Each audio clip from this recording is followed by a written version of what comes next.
All things considered, design ops is a fairly nascent field. Lots of teams are still figuring out what design ops means for them and how it can bring value to their organizations. And for those in the early stages of their design ops journey, there are a few misconceptions that might stir up some confusion. These misconceptions tend to stem from the lack of understanding about what design ops really is, and also the misguided attempt to pigeonhole it into something overly specific. So, let's set the record straight and do some design ops myth busting. One pervasive myth is that design ops is equal to design management, that those two things are the same.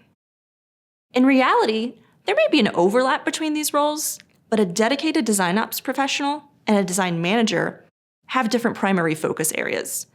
And though many design managers are most likely doing some level of design ops as part of their job responsibilities, even if it's not labeled as such, design ops encompasses a much wider landscape than the typical management activities of overseeing workflow and people management.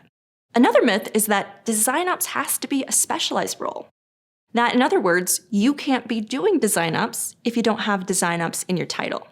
That's not true. Anyone can do design ops. And yes, while larger, more mature design ops practices do have specialized roles and formalized teams, honestly, not every organization needs dedicated design ops roles. Many times, design managers or leads already manage design ops tasks as part of their current job responsibilities, and this approach works well for some organizations, as long as those responsibilities are acknowledged as part of those people's workloads and performance. A final myth is that design ops should look the same from organization to organization.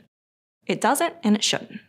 The shape and focus of design ops in your organization should come directly from the biggest hurdles designers face that keep them from doing their best work, and it's likely going to evolve over time.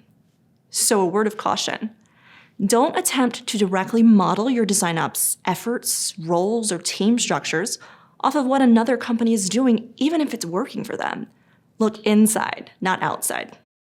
So next time you're actively shaping design ops roles or practices in your organization, just remember our 3 shattered design ops myths. 1, design ops isn't just design management.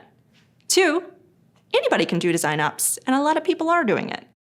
And 3, design ops practices can take lots of different shapes.